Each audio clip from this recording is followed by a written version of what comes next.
คลื่นทำไมเราต้องเรียนเรื่องคลื่นเราไม่ใช่เด็กสายวิทย์ควรจะเรียนไหมอาหลายๆครั้งนะครับเราก็ในชีวิตประจำวันเราอะก็มีเรื่องคลื่นมาเกี่ยวข้องนะครับแล้วก็มันก็เกี่ยวโยงไปยังเรื่อง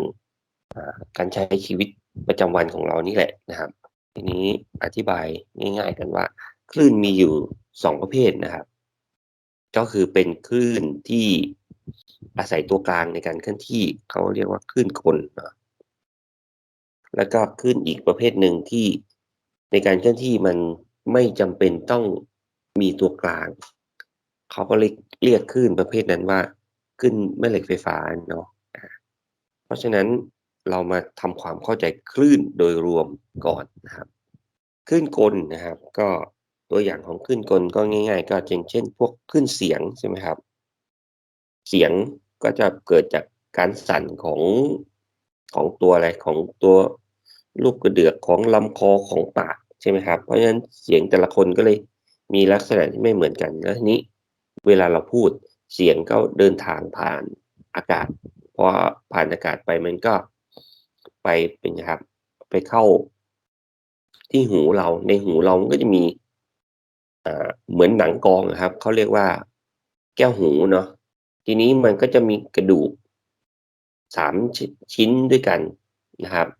ที่มันจะไปตีลงบนหนังกลองนี้ด้วยความถี่ที่ต่างกันกกระดูกทั่งกระดูกโคนกระดูกอะไรเงี้ยเนาะพอมัน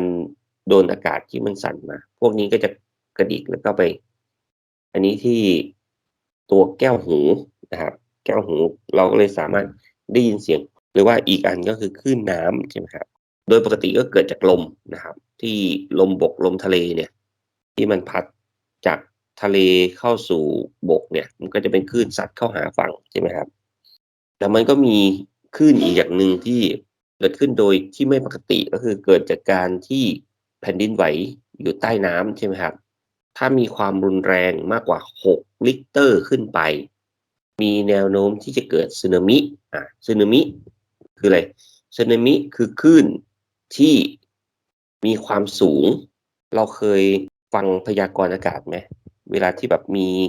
ที่ไม่ใช่แผ่นดินไหวเนาะที่ว่ามีพายุหรืออะไรอย่างเงี้ยเข้ามาเขาบอกว่าคลื่นสูงประมาณ1-2เมตรห้ามเรือเล็กออกจากฝั่งทำไมถึงห้ามเรือเล็กออกจากฝั่งเราต้องนึกว่าถ้าเป็นเราเนาะมีใครสูงถึง2เมตรไหมพวกเราเนี่ย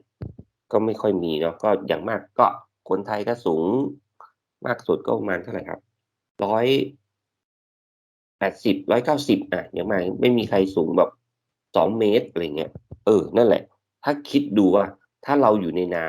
ำแล้วคลื่นมันสูงระดับแบบ2เมตรเนี่ยก็คือสูงกว่าตัวเราแล้วใช่ไหมครับเพราะฉะนั้นถ้าพายุใหญ่หรืออย่างเงี้ยบางทีเขาบอกว่า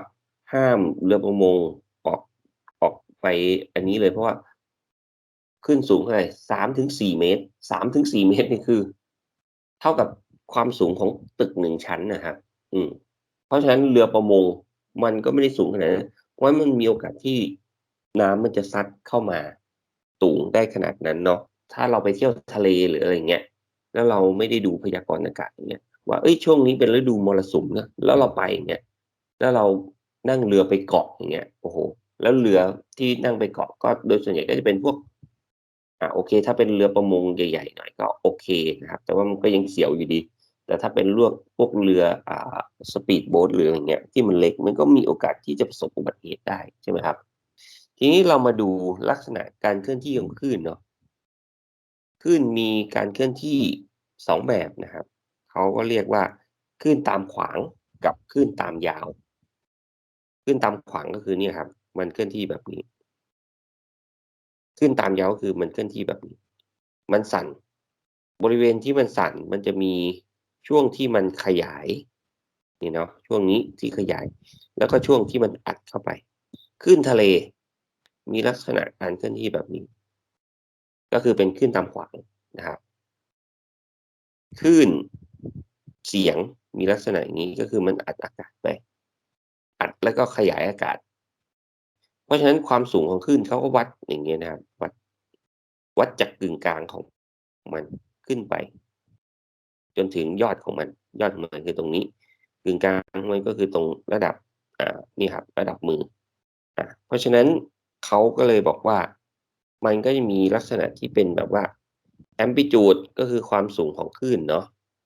จากกึ่งกลางขึ้นไปถึงจุดยอดเนี่ยเขาเรียกว่า amplitude นะครับแล้วจากยอดจนถึงยอดเขาเรียกว่าความยาวคลื่นนะครับจากนี้ก็ได้จากศูนย์จนมันวนกลับมาศูนย์อีกฝั่งหนึ่งเขาก็เรียกว่าเนี่ยเหมือนกันหรือว่าจากท้องคลื่นถึงท้องคลื่นอย่างเงี้ยท้องคลื่นฝั่งนี้ถึงท้องคลื่นอีกฝั่งกี่เมตรเขาก็เรียกตรงนี้ว่าความยาวคลื่นนะครับทีนี้ก็ยังมีอีก2ท่านะครับก็คือคาบเวลาก็คือถ้าสมมุติว่าเราอยู่บนเรือคลื่นลูกแรกซัดมาปุ๊บแล้วก็เคลื่อนที่ผ่านไป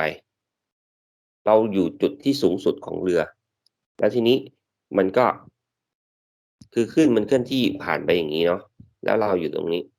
แล้วทีนี้คลื่นมันผ่านไปมันก็จะกลายเป็นมันต่ำลงมาใช่ไหมครับพอเรือเราลงปุ๊บแล้วก็คลื่นลูกที่2มาปุ๊บจนเราขึ้นไปสูงอีกครั้งใช้เวลาเท่าไร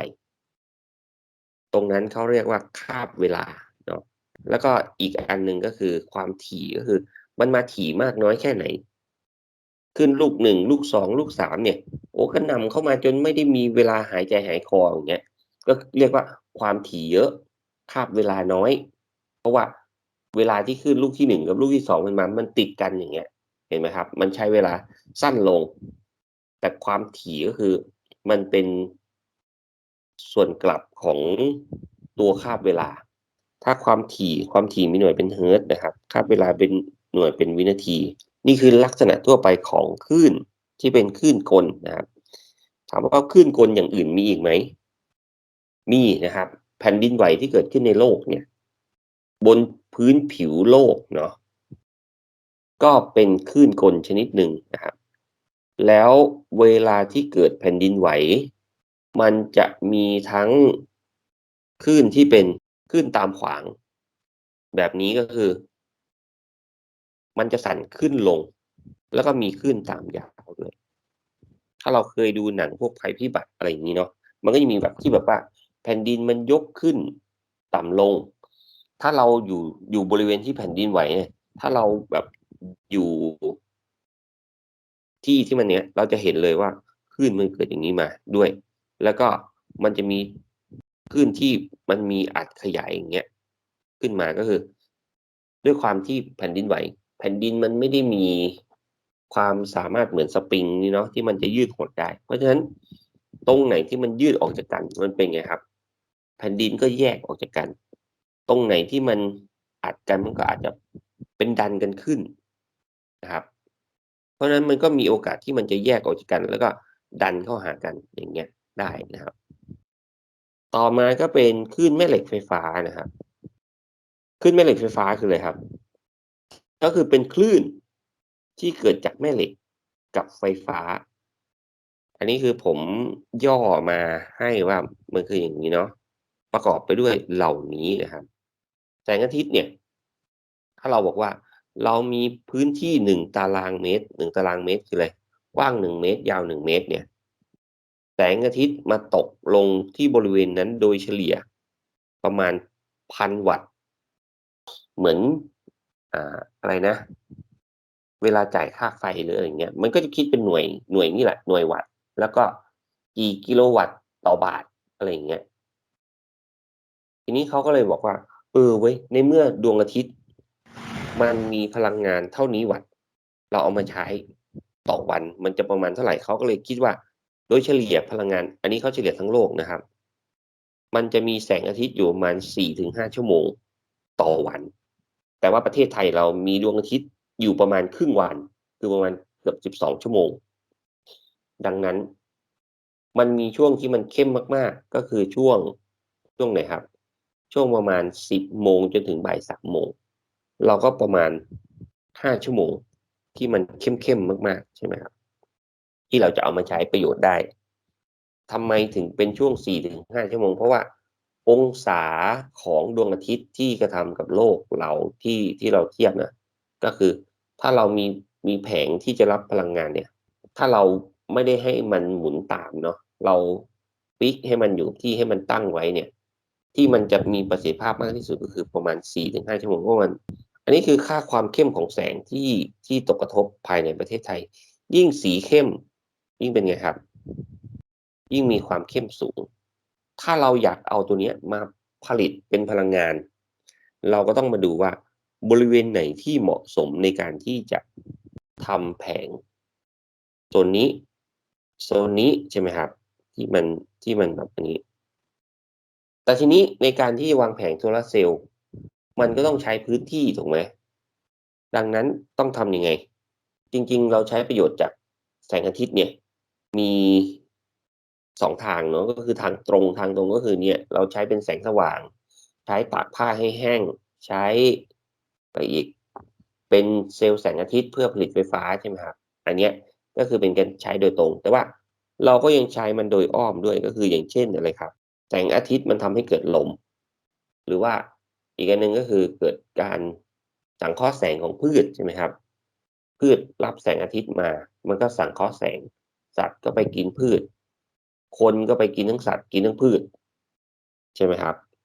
นั่นแหละก็คืออันนั้นเป็นทางอ้อมทีนี้ถ้าเราอยากเอา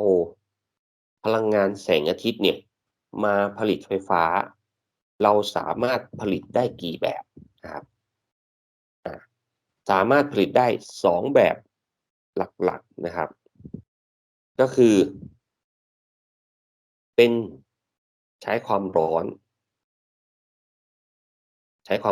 นะครับใช้ความร้อนของมันมาผลิตไฟฟ้าหรือใช้ความเข้มแสงของมันมาเป็นไฟฟ้าโดยตรง หรือเราใช้ความร้อนเพื่อไปใช้ประโยชน์ในทางด้านความร้อนอย่างอื่นอย่างเช่นกรณีของ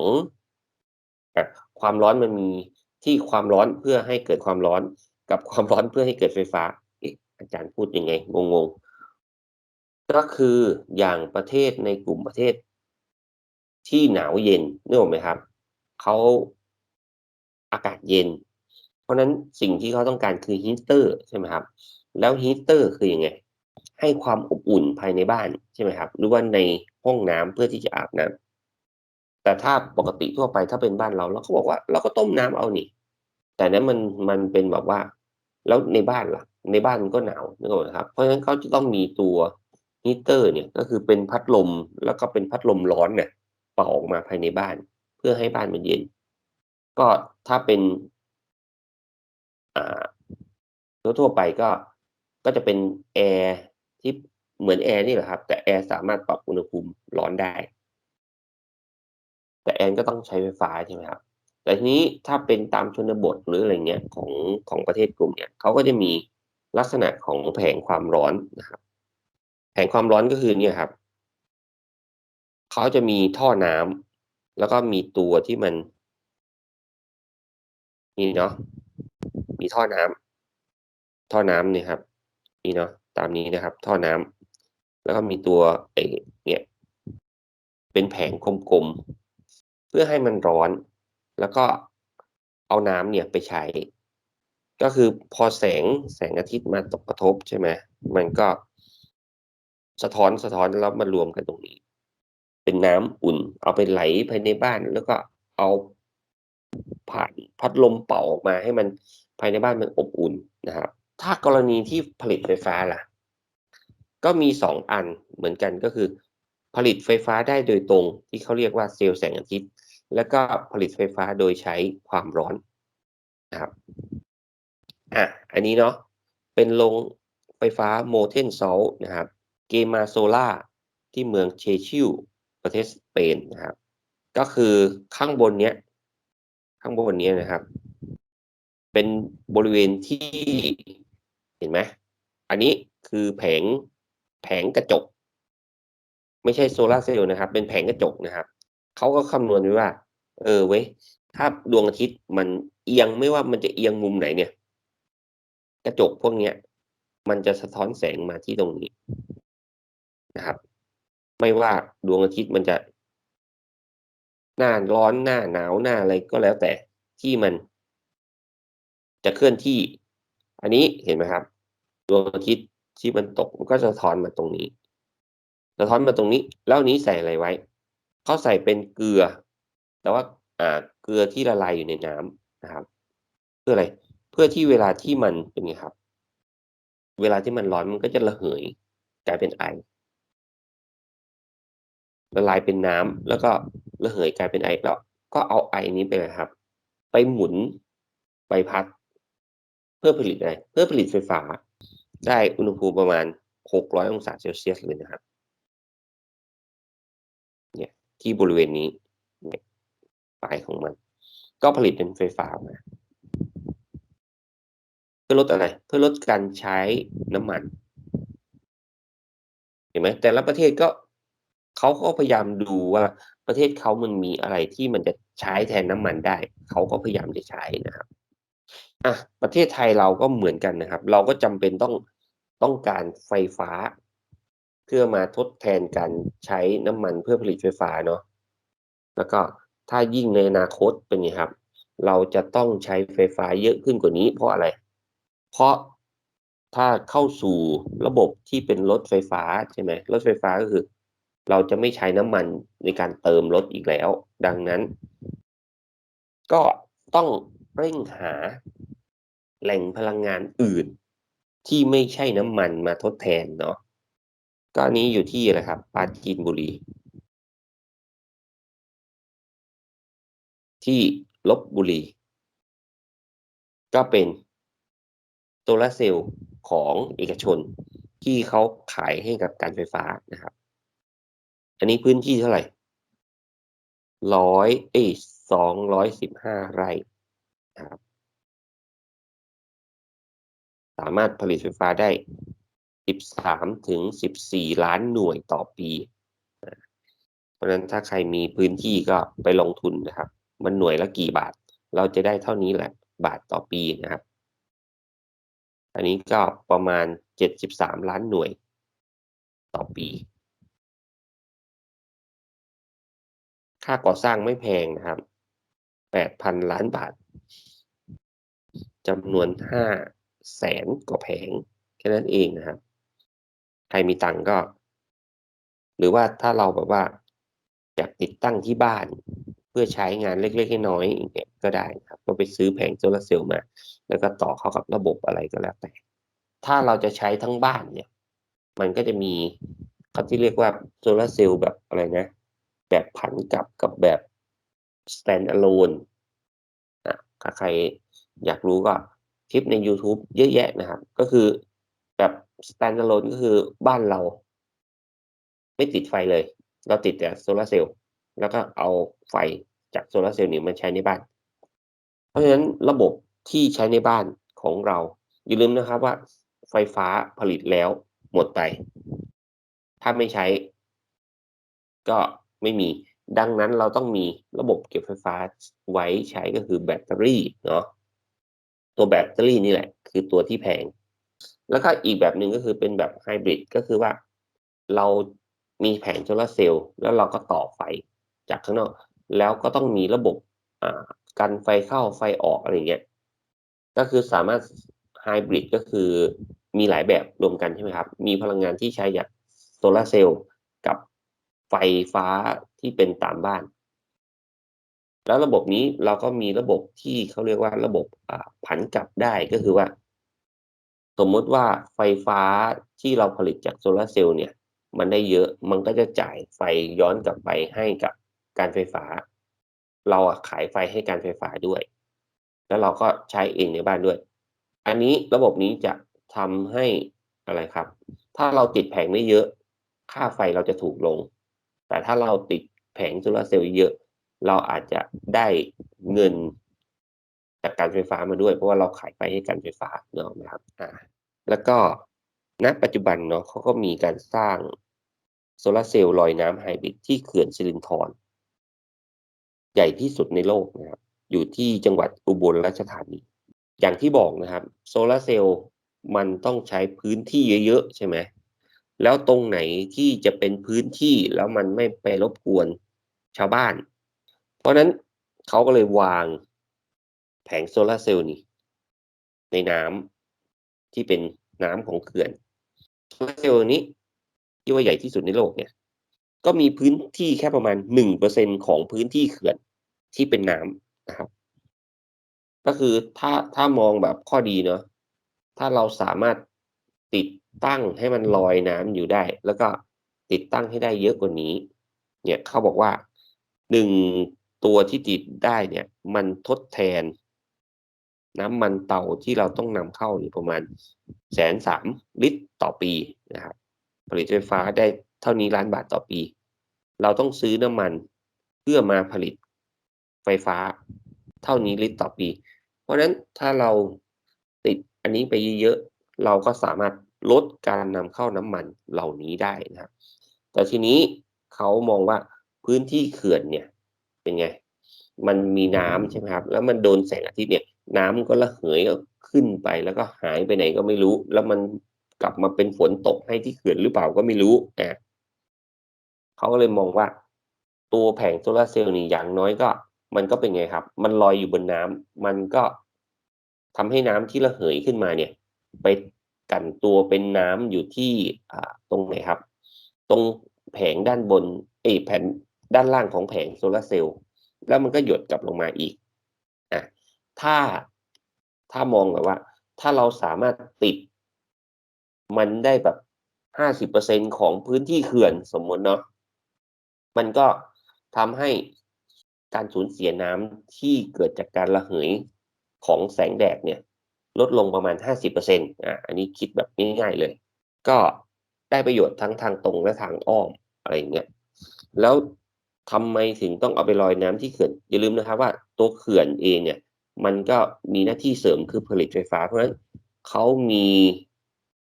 ชุดแพลนที่เป็นเกี่ยวกับเรื่องตัวจ่ายไฟฟ้านั่นนี่โน่นอะไรเราไม่ต้องลงทุนไปสร้างใหม่ที่อื่นเราก็ซื้อแผงโซลาร์เซลล์มาแล้วก็ต่อสายเข้าไปตรงแพลน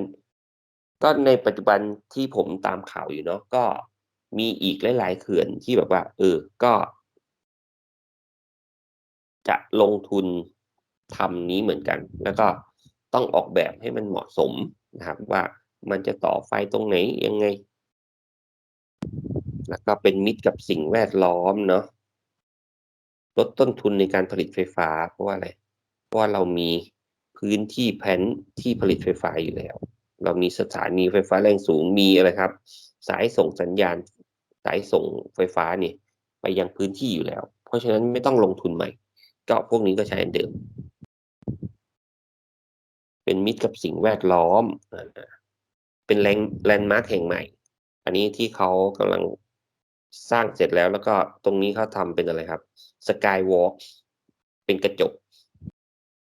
เพื่อมาดูอันนี้นะครับอืมในกรุงเทพเขาก็เริ่มมีเพราะว่าอะไรกรุงเทพก็มีปัญหาเรื่องอ่าฝุ่นควันเนื่องจากการเผาไหม้ของรถยนต์ใช่ไหมครับแล้วก็มีปัญหาเรื่อง PM 2.5อะไรอย่างเงี้ยแล้วก็ทีนี้เขาก็เลยมีโครงการที่ว่าลดฝุ่นควัน PM 2.5เนี่ยเขาก็มีพวกรถไฟฟ้าที่เป็นรถไฟฟ้าคือรถ BTS MRT ใช่ไหมครับเข้ามาพวกนี้ก็คือเป็นรถไฟที่ใช้ไฟฟ้าที่เข้ามาแทนเพื่อแต่ว่าข้อเสียของรถไฟฟ้าเหล่านี้คือเป็นไงครับมันจะต้องสร้างแนวเส้นทางให้มันชัดเจนเพราะว่ามันเป็นรางแล้วทีนี้ไฟฟ้าที่มันใช้ในรถมันก็กำลังโวลต์กำลังวัตต์ก็สูงเพราะฉะนั้นมันก็มีโอกาสที่แบบว่าถ้าไม่ทำให้มันห่างไกลผู้คนมันก็จะเป็นไงครับอาจจะไปช็อตคนนั้นคนนี้ได้เพราะฉะนั้นในกรุงเทพเขาก็เลยสร้างพวกเครือข่ายระบบรางเนี่ยรถไฟฟ้าเพิ่มขึ้นมาอีกเยอะแยะไปหมดนะครับอ่ะอย่างอันนี้ก็คือรถบัสในกรุงเทพมันมีรถที่เป็นรถเมล์อะไรเงี้ยเยอะใช่ไหมครับเขาก็นำเข้าเป็นรถที่เป็นลักษณะของรถไฮบริดนะเอาง่ายๆไฮบริดก็คือมันมีใช้ระบบเชื้อเพลิงแล้วก็ใช้อะไรอีกใช้อ่าเขาเรียกว่า fuel cell อ่าก็จะมีถังบรรจุไฮโดรเจนเพื่อที่อะไรครับให้มันแบบทำงานได้เต็มประสิทธิภาพแต่เหมือนกับว่ารถพวกนี้ก็โดย ที่เป็นไฮบริดโอเคแล้วรถไฟฟ้ามีกี่ประเภทเนาะเดี๋ยวผมจะอธิบายให้ฟังนะครับรถอันนี้คือพูดถึงรถยนต์ไฟฟ้าเนาะไม่ใช่รถไฟที่มันเป็นวิ่งบนรางละกันรถยนต์ไฟฟ้าหรือชื่อที่เราเรียกกันทั่วไปว่ารถ EV Electric Vehicle ก็คือยานพาหนะเนาะที่ใช้ไฟฟ้าประกอบไปด้วย4ตัวด้วยกันนะครับก็คือประเภทแรกก็คือรถยนต์ไฮบริด HEV ก็คือ H ตัวนี้มาจากคำว่า Hybrid Hybrid แปลว่ารวมถ้าดูจากรูปเนาะเราก็จะมีระบบขับเคลื่อนที่เป็นน้ำมันแล้วก็มีมอเตอร์มีแบตเตอรี่ก็ใช้น้ำมันเป็นหลักนั่นแหละใช้น้ำมันเป็นหลักแล้วเอามาขับเคลื่อนเครื่องยนต์ขับเคลื่อนเครื่องยนต์เสร็จก็ช่วงที่อันนี้เป็นไงครับช่วงที่เครื่องยนต์มันวิ่งไปก็มอเตอร์มันก็หมุนก็เอามาเก็บเป็นไฟในแบตเตอรี่ทีนี้พอวิ่งไปนานๆเข้าก็แบตเตอรี่เริ่มเต็มใช่ไหมครับแบตเตอรี่เต็มก็จ่ายไฟกลับมาที่มอเตอร์ก็เลยมาขับเคลื่อนล้อให้หมุนช่วงที่มอเตอร์มันหมุนด้วยไฟของแบตเตอรี่น้ำมันก็ไม่ต้องใช้เพราะฉะนั้นรถอันนี้เป็นรถน้ำมันที่ประหยัดน้ำมันต่อมาก็เป็นรถยนต์ประเภท PHEV PHEV คือ Plug-in Hybrid สังเกตเนาะแบตเตอรี่จะใหญ่ขึ้นใช่ไหมครับ ปลั๊กก็คือปลั๊กเสียบไฟเนี่ย Plug-in ก็คือเอาไปเสียบไฟชาร์จได้เพราะนั้นเขาจะมีแบตเตอรี่ตัวใหญ่แล้วก็มีน้ำมันไว้ด้วยเพราะฉะนั้นรถยนต์นี้ขับเคลื่อนตอนเริ่มต้นใช้น้ำมันในการขับเคลื่อนแต่พอวิ่งไปเสร็จแล้วก็ใช้แบตเตอรี่ในการขับเคลื่อนรถเพราะฉะนั้นอันนี้เติมน้ำมันไหมเติมชาร์จแบตด้วยนะครับเพราะฉะนั้นมันประหยัดน้ำมันลงมากนะครับมากกว่าแบบนี้นะครับมากกว่าแบบ HEV ในปัจจุบันก็มีที่เป็น Plug-in Hybrid เนี่ยเริ่มมีในประเทศไทยเนี่ยหลายยี่ห้อเหมือนกันนะครับถามว่าเติมน้ำมันไหมยังเติมอยู่นะครับถ้าไม่เติมน้ำมันรถก็วิ่งไม่ได้แต่ว่ามันประหยัดน้ำมันน้อยลงเราใช้แบตเตอรี่ที่ใหญ่ขึ้นนะครับถัดมาก็คือเป็น BEV หลายๆประเทศบอกว่าให้ใช้รถไฟฟ้าเนี่ยก็คือเป็นนี่แหละเป็น BEV นะครับเป็นแบตเตอรี่ Electric Vehicle ก็คือใช้แบตเตอรี่ 100% ในการขับเคลื่อนชาร์จไฟเอานะครับแต่ว่าปัญหาณปัจจุบันคือเป็นไงสถานีชาร์จไฟยังไม่ทั่วถึงมันก็เลยยังไม่เกิดนะครับแล้วตัวแบตเตอรี่เองนะครับมันใช้ระยะเวลาในการชาร์จไฟค่อนข้างนานและทีนี้ปัญหาถัดมาก็คือตัวแบตเตอรี่ณปัจจุบันเนี่ยเวลาชาร์จไฟเป็นไงครับมันร้อนเขาก็เลยกลัวว่าถ้าซูเปอร์ฟาสต์ชาร์จนั่นนี่โน่นมันจะระเบิดไหมนะครับนั่นแหละเป็นสิ่งที่เป็นปัญหาอยู่ปัจจุบันแต่ว่าก็หลายประเทศในยุโรปเขาก็บอกว่าอยากให้หันมาใช้อันนี้นะครับแล้วก็ให้บริษัทเทคโนโลยีเนี่ยพัฒนาแบตเตอรี่กับมอเตอร์ให้มันดีพัฒนายังไงคือตัวรถไฟฟ้าที่เป็นแบบ BEV นะครับแบตเตอรี่มันเป็นไงมันหนักแบตเตอรี่มันหนักมอเตอร์ก็ต้องใหญ่เพื่อที่จะให้มันมีแรงม้าใหญ่แล้วก็หนักนะครับเพราะฉะนั้น80%ของราคารถก็คือค่าแบตเตอรี่กับค่ามอเตอร์แล้วเขาบอกว่าแบตเตอรี่มีอายุใช้งานประมาณ10ปีมันก็เลยเรียกว่าโอ้โฮถ้าเราซื้อรถคันเป็นล้านใช้ได้10ปีก็เฉลี่ยเป็นไงครับค่าใช้จ่ายของรถนี่ประมาณปีละ100,000อันนี้แหละคือที่รัฐทุกรัฐ ประเทศทุกประเทศอยากให้มีคืออันนี้ส่วนอีกอันนะครับเป็นแบบ FC EV อันนี้เป็นแนวคิดของยี่ห้อโตโยต้านะครับแต่ว่าก็ไม่รู้จะเชื่อได้ยังไงในเมื่อ e-fuel cell ของโตโยต้าทางนี้ยังไม่ออกมาขายเป็นรูปธรรมทั้งที่แบบที่ว่าพลังงาน fuel cell เนี่ยมีการคิดค้นได้มาตั้งแต่แบบเกือบ15 ปีถึง20 ปีที่แล้วอะครับที่ใส่ในยานอวกาศแต่ไม่สามารถเอามาใช้บนท้องถนนได้เอาน้ำไปเติมแล้วก็มีเตาที่ทำปฏิกิริยาให้น้ำนี่แตกตัวออกมาเป็นไฮโดรเจนกับออกซิเจนแล้วก็เอานี้ไปเป็นเชื้อเพลิงในการเผาไหม้เพราะฉะนั้นในยุคพวกเราผมว่าอาจจะได้ใช้ตัว BEV นี่แหละนะครับเราเรียนจบเนี่ยเราอยู่ปี1ปี2เนี่ยจบไปรถไฟฟ้าถ้าจะซื้อรถคันแรกณปัจจุบันถ้าอยากให้คุ้มอีก10 ปีควรจะยังไงควรจะเป็นรถไฟฟ้าถ้าเป็นพวกเรานะครับแต่อย่างพวกทีนี้ใครเป็นคนค้นพบค้นพบดีกว่าไฟฟ้ามันมีอยู่แล้วนะครับก็มีเจมส์คลาร์กแม็กเวลนะครับเขาศึกษารังสีอัลตราไวโอเลตว่ามันเป็นคลื่นแม่เหล็กไฟฟ้าเนาะปี2408นะครับแล้วก็ปี2430นะครับไฮริชจูลอสเฮิร์ตนะครับก็สร้างเครื่องวัดแม่เหล็กไฟฟ้าออกมาได้ครั้งแรกนะครับต่อมาก็คริสเตียนฮันคริสเตียนเออร์สเตดนะครับก็บรรยายว่าขดลวดกับแม่เหล็กทำให้เกิดไฟฟ้าแล้วไฟฟ้าที่ไหลผ่านขดลวดทำให้เกิดแม่เหล็กได้ก็เลยมีลักษณะของวิชาเรียนคือแม่เหล็กไฟฟ้าขึ้นมาต่อมาก็อังเดรมารีแอมแปร์นะครับ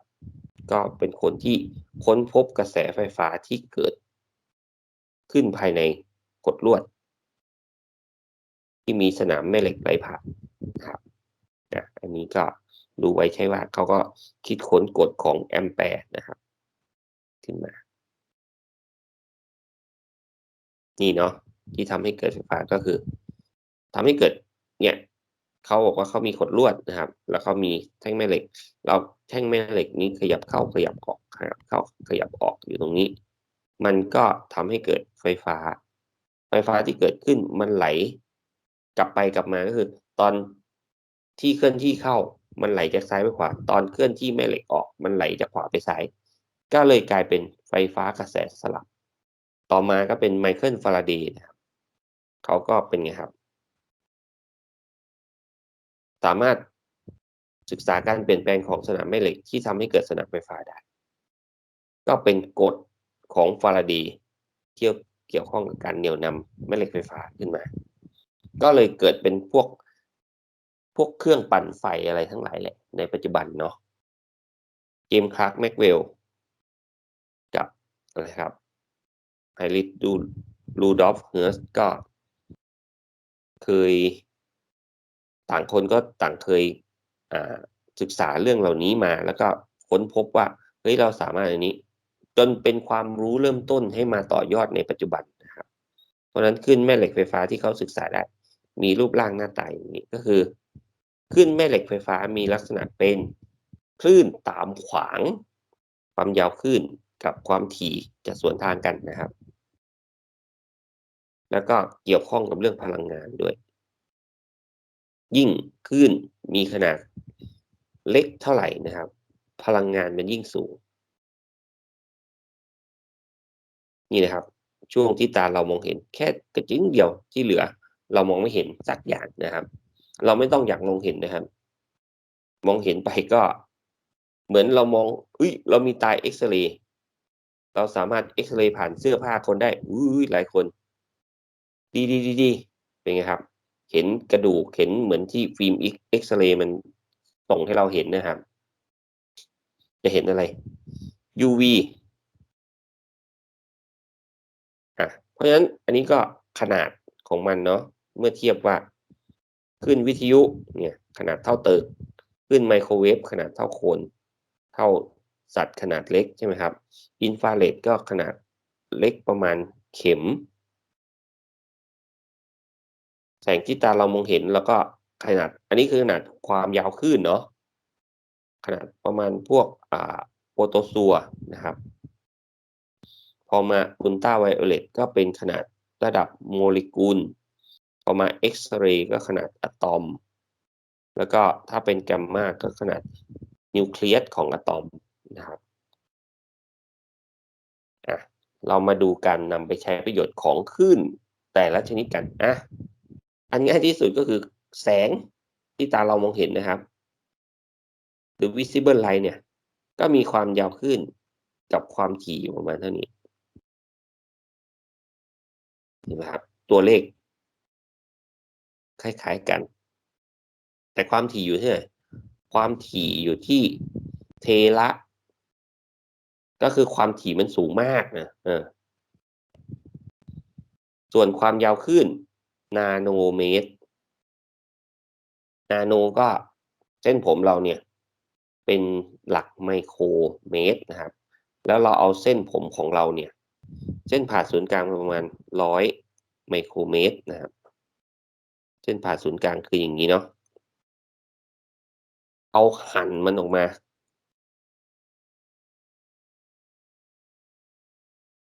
100,000 ครั้งหั่นแบบนี้นะครับ100,000 ครั้ง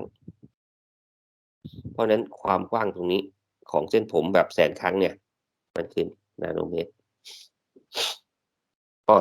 ถ้างั้นก็หั่นแค่1,000 ครั้งก็ประมาณนี้แหละแถวๆนี้นะครับนาโนเมตรเพราะฉะนั้นเรามองเห็นสีอะไรบ้างเราก็มองเห็นสีม่วงคล้ำน้ำเงินเขียวเหลืองแสดแดงขาวดำใช่ไหมครับดำคือมืดขาวคือสว่างอะไรอย่างเงี้ยนะครับอินฟราเรดก็คือเนี่ยครับมันเป็นคลื่นความร้อนเพราะนั้นเขาก็เอาไปใช้อะไรครับเกี่ยวกับพวกกล้องส่องกลางคืนส่องสัตว์อะไรพวกนี้นะครับว่ามันอะไรคนที่คิดค้นได้ก็คือเป็นนักดาราศาสตร์ชื่อวิลเลียมเฮอร์เชลนะครับต่อมาก็เป็นโจฮันวิลเลียมริชเชอร์นะครับที่เป็นนักเคมีแล้วก็นักฟิสิกส์ชาวเยอรมันเนาะเขาก็บอกว่าคลื่นของอัลตราไวโอเลตเนี่ยมีค่าอยู่ที่เท่านี้นะครับแล้วเอาไปใช้อะไรใช้ในการผลิตชิปอะไรในโทรศัพท์มือถือของพวกเราเนี่ยมันจะมีที่สเปคเครื่อง Snapdragon นั่นนี่โน่นอะไรนะถ้าเป็นตระกูล iPhone ก็เป็น A15 Bionic อะไรของเขานะก็คือมันก็ใช้พวกเนี่ยครับแสง UV เนี่ยในการที่จะทำลายพรินต์เพื่อที่จะพรินต์ให้มันออกมามีขนาดเล็กหรือว่าถ้าทั่วไปก็พวกหลอด UV ก็เอาไว้ใช้อะไรครับไว้ใช้ตรวจธนบัตรของแท้ของปลอมเพราะว่าของแท้เขาจะมีการพิมพ์ลายน้ำพิมพ์อะไรที่มันต้องเป็น UV เท่านั้นถึงจะอ่านเจอนะครับเพราะฉะนั้นตามธนาคารตามอะไรอย่างเงี้ยเขาต้องมีนี่เพื่อกันอะไรเพื่อกันแบงก์ปลอม หรือแม้แต่นี่แหละที่มาบอกว่าโฆษณาครีมกันแดดแล้วก็มีหน้าคนสมมุติเนาะมีหน้าคนใช่ไหมครับแล้วก็เราบอกว่าเราเคลือบผิวครีมกันแดดไว้เนี่ยแสง UV มาตกกระทบแล้วมันสะท้อนออกมาอย่างนี้ใช่ไหมครับมันไม่ซึมซาบเข้าสู่ผิวทำให้ผิวค้ำเสียเนี่ยโฆษณาเนี้ยเยอะแยะไปหมดในท้องตลาด เพราะฉะนั้นคนที่จะออกแบบครีมทาผิวได้เขาต้องรู้ว่าความยาวคลื่นของของ UV เนี่ยมันเท่าไหร่เขาก็ต้องทำให้อนุภาคของมันเนี่ยพอๆกับตัวนี้เพราะฉะนั้นเวลาที่มันมาเนี่ยมันจะได้แทรกผ่านไม่ได้หรือว่าทะลุผ่านไม่ได้ให้มันสะท้อนออกมาอย่างเงี้ยนะครับหรือว่าสัตว์บางชนิดเขาก็จะมองเห็นไม่เหมือนกับเรานะครับสิ่งที่สัตว์มองเห็นกับสิ่งที่เรามองเห็นอะไรอย่างเงี้ย คลื่นวิทยุนะครับอันนี้ก็ โอ้โฮสารพัดเลยมีคลื่นกี่ช่วงบ้าง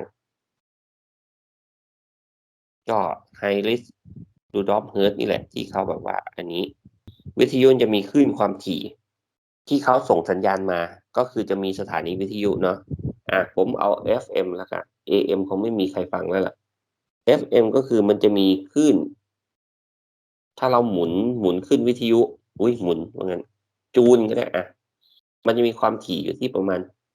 88เมกะเฮิรตซ์จนถึง108เมกะเฮิรตซ์ช่วงนี้เขาเรียกว่าช่วงสัญญาณวิทยุที่เขาจะใช้ในการส่งสัญญาณเพราะฉะนั้นแต่ละสถานีก็ต้องมีคลื่นของตัวเองที่มันชัดเจนอย่าลืมนะครับว่าคนที่ดูแลคือกสทชการที่คุณจะปล่อยคลื่นวิทยุได้เนี่ยไม่ใช่ว่าอยู่ดีๆใครอยากซื้อเครื่องมาแล้วก็กระจายเสียงออกไปไม่ได้นะครับผิดกฎหมายคุณจะต้องไปลงทะเบียนเพื่อที่จะอะไรซื้อย่านความถี่นี้เพื่อส่งสัญญาณแต่ในปัจจุบันมันเริ่มมีการสื่อสารที่พวกเราใช้กันมากขึ้นก็คือเป็นไงครับเพราะฉะนั้นมันจะต้องมีการประมูลเพื่อที่คุณจะได้ใช้ช่วงสัญญาณนี้มันจะได้ไม่ชนกันกับคนอื่นนะเอาง่ายๆก็ที่เราเรียกณปัจจุบันประมูล 4G ประมูล 3G ประมูล 5G นี่ใช่ไหมครับมันก็จะมีช่วงที่เขากำหนดไว้ว่าโอเคช่วงวิทยุให้อยู่เท่านี้ AM ถึง FM เนี่ยให้อยู่เท่านี้ช่วงวิทยุสื่อสารของรัฐและเอกชนให้อยู่เท่านี้เคยเห็นไหมครับพวกวิทยุสื่อสารวของตำรวจแล้วก็พวกสัญญาณที่เป็นการสื่อสารของระบบรางก็คือพวกอ่าของการรถไฟของอะไรอย่างงี้ใช่ไหมครับมันจะได้ไม่ต้องไปซ้ำกับคนอื่นของ BTS ของอะไรอย่างเงี้ยที่เขาจะติดต่อกันระหว่างรถไฟกับสถานีที่เป็นตัวสถานีหลักของเขาอย่างเงี้ยไม่ใช่เราจะไปซื้อสัญญาณแล้วก็ส่งสัญญาณก่อกวนที่เขาสื่อสารไม่ได้อย่างเงี้ยมันก็เกิดปัญหาใช่ไหมแล้วก็มันก็จะมีที่เขาให้ประมูลก็คือช่วงนี้เคยได้ยินไหมครับช่วงสัญญาณ1,800กิกะเฮิรตซ์อะไรอย่างเงี้ย TOT กับกสทช TOT เขาก็จะมีแล้วเขาก็เปิดประมูลกสทชก็เป็นคนเปิดประมูลเพื่อที่จะให้พวกนี้แหละ DTAC AAS True เข้าไปประมูลพวกย่านความถี่ถ้าใครยิ่งมีช่วงความถี่ของการส่งสัญญาณเนี่ยเยอะมันก็จะดีทำให้สัญญาณเขาดีแล้วก็แรงนะครับแล้วก็ช่วงสัญญาณทีวีดิจิตอลช่วงไหนช่วงนี้นะครับก็ต้องมีการประมูลเหมือนกันนี่เนาะ High-risk Rudolph Hertz เขาก็เนี่ยเทคโนโลยีของการสื่อสารที่เป็นระดับไมโครเวฟนี่ครับแล้วก็นอกจากเอาไปสื่อสารไมโครเวฟเอาไปสื่อสารทางด้านดาวเทียมแล้วก็ยังมาใช้ในการหุงหาอาหารเพราะว่าขนาดความยาวคลื่นมันเป็นไงครับใกล้เคียงกับพวกโมเลกุลของน้ำมันก็ทำให้โมเลกุลของน้ำมันสั่นแล้วก็ปล่อยออกมาเป็นความร้อนได้นะครับแล้วก็รังสี X กับรังสีแกมมาเนาะก็ใช้อะไรรังสี X ก็ใช้ในการวินิจฉัยโรคอย่างนี้ครับนี่เนาะรังสีแกมมาก็ใช้ในการรักษาพวกฉายรังสีพวกอะไรอย่างเงี้ยครับเคยได้ยินเนาะโอเคครับสำหรับสัปดาห์นี้ก็จบเพียงเท่านี้